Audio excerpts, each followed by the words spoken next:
পরিচালক হাফেজ মোহাম্মদ মিনহাজ, পরিচালনায় মিনহাজুল ইসলাম রনি, সহকারী পরিচালক নাইমুল হাসান। রাসূল করিম সাল্লাল্লাহু আলাইহি ওয়াসাল্লাম যখন মদিনাতুল মুনাওয়ারার মধ্যে গিয়েছেন, মদিনাতুল মুনাওয়ারার মধ্যে যাওয়ার পরে ইহুদিদের মধ্যে তিনি দেখতে পেলেন যে তারা এই আশুরার 10 তারিখ রোজা রাখতেছে। নবীজি সাল্লাল্লাহু আলাইহি ওয়াসাল্লাম তাদেরকে জিজ্ঞেস করতেছেন, কেন তোমরা এই আশুরার 10 তারিখ রোজা রাখো? নবীজি সাল্লাল্লাহু আলাইহি ওয়াসাল্লামের এই প্রশ্নের জবাবে তখনকার যুগের তৎকালীন যুগের ইহুদিরা বলেছিল যে আমাদের নবী হযরত মূসা আলাইহিস সালাতু ওয়াস সালাম এই দিনে সমুদ্র পার হয়ে ফেরাউনের অত্যাচার জুলুম থেকে নিষ্কৃতি পেয়েছিল, আর এই অত্যাচার আর জুলুম থেকে নিষ্কৃতি পাওয়ার শুকরিয়া আদায় স্বরূপ আমরা মুহররমের 10 তারিখ রোজা রেখে থাকি।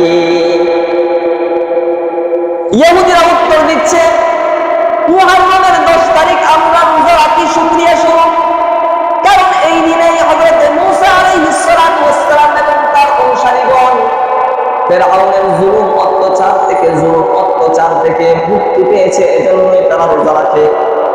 নবীজি সাল্লাল্লাহু আলাইহি ওয়াসাল্লাম তখন বলছেন, সাহাবায়ে কেরামকে লক্ষ্য করে তখন ঘোষণা দিলেন, আগামী বছর থেকে আমরা আর একটি রোজা রাখবো না, আমরা একই সাথে 2টি রোজা রাখবো। হাদিস গ্রন্থের ব্যাখ্যাকারক ইমাম নববী রাহমাতুল্লাহি আলাইহি 2টি রোজা রাখার কারণ কি বর্ণনা করতে গিয়ে বলেন, ইহুদিরা যেহেতু একটা রোজা রাখে আর আমরাও যদি একটা রোজা রাখি, তাহলে ইবাদতের মধ্যে ইহুদিদের সাথে সামঞ্জস্যতা হয়ে যায়, মিলে যায়। ইহুদিদের সাথে সামঞ্জস্য না হওয়ার জন্য, ইহুদিদের সাথে ইবাদতের মধ্যে সামঞ্জস্য না হওয়ার জন্য, মিলে না যাওয়ার জন্য 10 তারিখ তো আমরা রোজা রাখবোই। 10 তারিখের আগের দিন 9 তারিখ রোজা রাখবো, আর যদি 9 তারিখ রোজা রাখতে সক্ষম না হয় তাহলে 10 তারিখ রোজা রাখবো, সাথে সাথে আবার 11 তারিখ রোজা রাখবো। এখানে বহুত বড় শিক্ষা রয়েছে ভাই। ইবাদতের মধ্যে রাসূল করিম সাল্লাল্লাহু আলাইহি ওয়াসাল্লাম ইহুদিদের সামঞ্জস্য যে হচ্ছে সেটাকে রদ করে দিয়েছেন, সেটাকে নাকচ করে দিয়ে তিনি বলছেন যে আমরা 10 তারিখের সাথে মিলিয়ে হয়তোবা 9 তারিখ রোজা রাখবো, নয়তোবা 10 তারিখের সাথে মিলিয়ে 11 তারিখ রোজা রাখবো, যাতে করে ইবাদতের মধ্যে ইহুদি আর নাসারার সাথে আমাদের মিলে না যায়।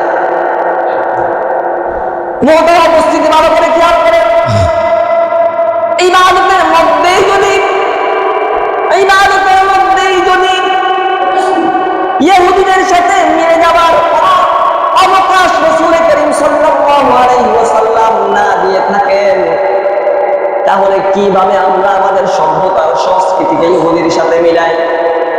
চুল রেখেছি ইহুদির মতো, দাড়ি কেটে করেছি মুখটা ইহুদিদের মতো, নিজের জামাটা ইহুদিদের মতো গায়ে দিয়েছি, নিজের সম্পূর্ণ বডিটাকে ইহুদিদের মতো বানিয়েছি, খ্রিস্টানদের মতো বানিয়েছি, বিধর্মীদের মতো বানিয়েছি। মুহতারাম উপস্থিতি, পেশাব করি দাঁড়িয়ে ইহুদি আর খ্রিস্টানদের মতো, পায়খানা করি বসে ইহুদি আর খ্রিস্টানদের মতো, খানা পিনা খাই ইহুদি আর খ্রিস্টানদের মতো, নিজের সম্পূর্ণ জীবনটাই ইহুদি আর খ্রিস্টানদের মতো কাটালাম। আর যখন মৃত্যুবরণ করলাম তখন কাফন পড়াতে গিয়ে সামান্য মুস্তাহাব পর্যন্ত ছাড়লাম না। এই সামান্য মুস্তাহাব পর্যন্ত ছাড়লাম না, এই বিষয়টা কতটুকু কবরের মধ্যে গিয়ে কাজে দেবে, এটা বিবেককে প্রশ্ন করা প্রয়োজন। সম্পূর্ণ জীবন আমি কাটিয়েছি ইহুদিদের কাছে, ইহুদিদের সভ্যতা সংস্কৃতির অনুসরণ করে। যখন মৃত্যুবরণ করেছে, খাটিয়া যখন এসেছে, খাটিয়ার মধ্যে এই লাশ বাঁধার সময় 3টার জায়গায় কেন 4টা বাঁধছে, এখানে তখন প্রশ্ন তুলি, ভাই 3টার জায়গায় 4টা বাঁধা, এটা তো মুস্তাহাবের পর্যায়ে পড়ে না।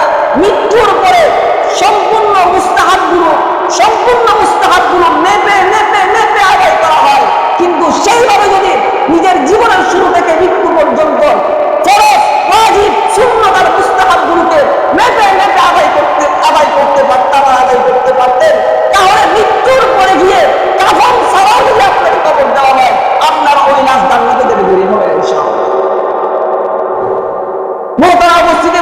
বলেছিলাম রাসূল করিম সাল্লাল্লাহু আলাইহি ওয়াসাল্লাম ইবাদতের মধ্যে ইহুদিদের সাথে সামঞ্জস্যতা হচ্ছে বিষয়টা নবীজি সাল্লাল্লাহু আলাইহি ওয়াসাল্লাম সহ্য করেননি। তিনি বলতেছেন আগামী বছর থেকে আমি রোজা রাখবো 2টা, কারণ ইহুদিদের সাথে ইবাদতের মধ্যে যেন মিলে না যায়।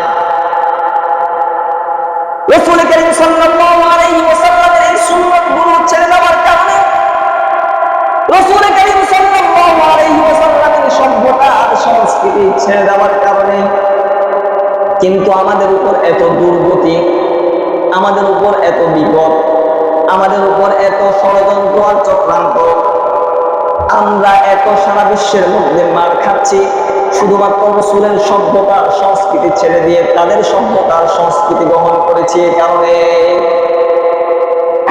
মহতারাম উপস্থিতি, বর্তমান সময়ের মধ্যে সবচাইতে প্রকট আকারে ধারণ করেছে যে বাবা মা বৃদ্ধ হয়ে গিয়েছে, সন্তান ওই বাবা মাকে বৃদ্ধাশ্রমে দিয়ে আসে। কেন দিয়ে আসে বৃদ্ধাশ্রমে? ভালো করে খেয়াল করেন মুসলমান, ভালো করে খেয়াল করেন মুসলমান, একজন সন্তান যখন ভূমিষ্ঠ হয়, একজন সন্তান যখন ভূমিষ্ঠ হয় তখন ওই সন্তানকে শত্রুও কিন্তু আদর করে, ঠিক না? পারিবারিক ভাবে শত্রুতা থাকতে পারে, কিন্তু দূরে থেকে দেখলে ওই সন্তানকে ইশারা দেয়, আদর করতে চায়। কারণ আল্লাহ তাআলা ওই সন্তানের ভালোবাসা সবার হৃদয়ের মধ্যে ঢেলে দিয়েছে। ভালোবাসা আল্লাহ তাআলার পক্ষ থেকেই আসে।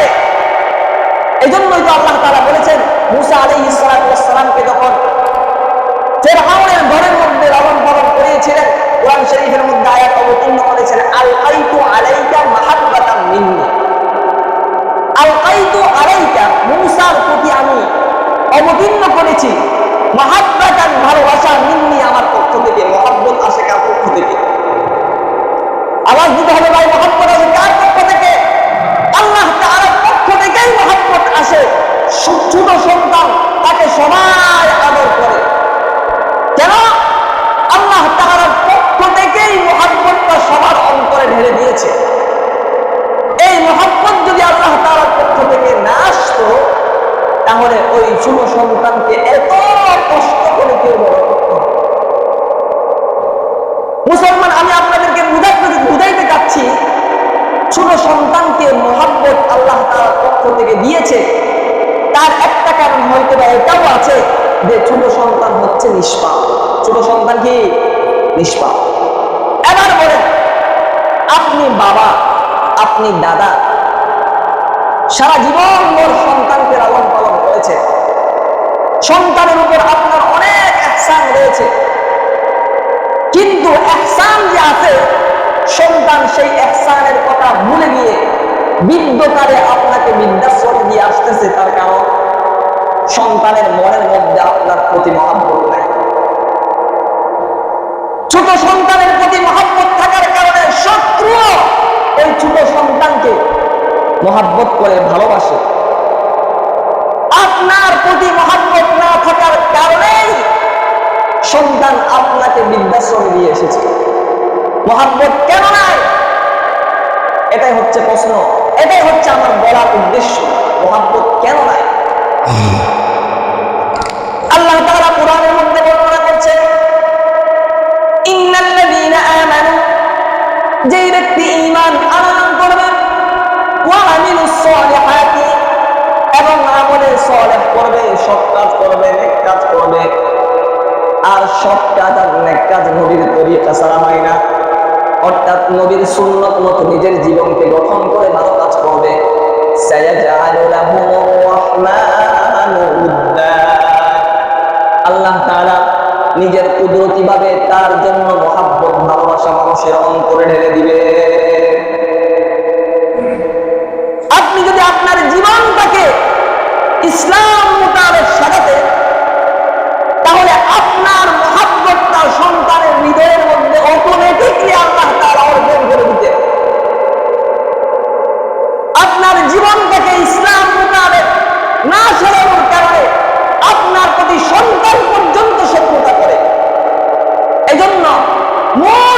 নিজস্ব মূল জায়গায় আমাদেরকে ফিরে আসতে হবে, মূল জায়গায় আমাদেরকে ফিরে আসতে হবে যে ঈমান আমল, ঈমান আমল এই দুইটার মধ্যেই যদি আমরা ফিরে আসতে পারি তাহলে আমাদের জীবন যেমন পরিবর্তন হবে, ঠিক তেমনি ভাবে আমার ভালোবাসা পাড়াপড়শির অন্তরের মধ্যে থাকবে, আমার ভালোবাসা আত্মীয়তার অন্তরের মধ্যে থাকবে, আমার ভালোবাসা প্রতিবেশীর অন্তরের মধ্যে থাকবে, আমার ভালোবাসা বৃদ্ধকালের সন্তানদের অন্তরের মধ্যে এমন ভাবে বেড়ে দিবেন আল্লাহ তাআলা যেইভাবে ছোটকালে তাদের মহব্বত আমাদের অন্তরের মধ্যে ছিল।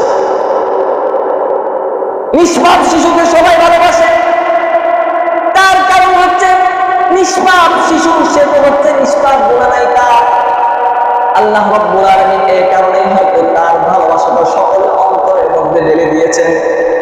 এখনো যদি আমরা নিষ্পাপ হতে পারি, মূল সভ্যতার সংস্কৃতির উপর যদি এখনো আমরা উঠতে পারি, তাহলে মুসলমান বৃদ্ধকালেও আল্লাহ তাআলা আমাদের ভালোবাসা সকলের অন্তরের মধ্যে ঢেলে দিবে।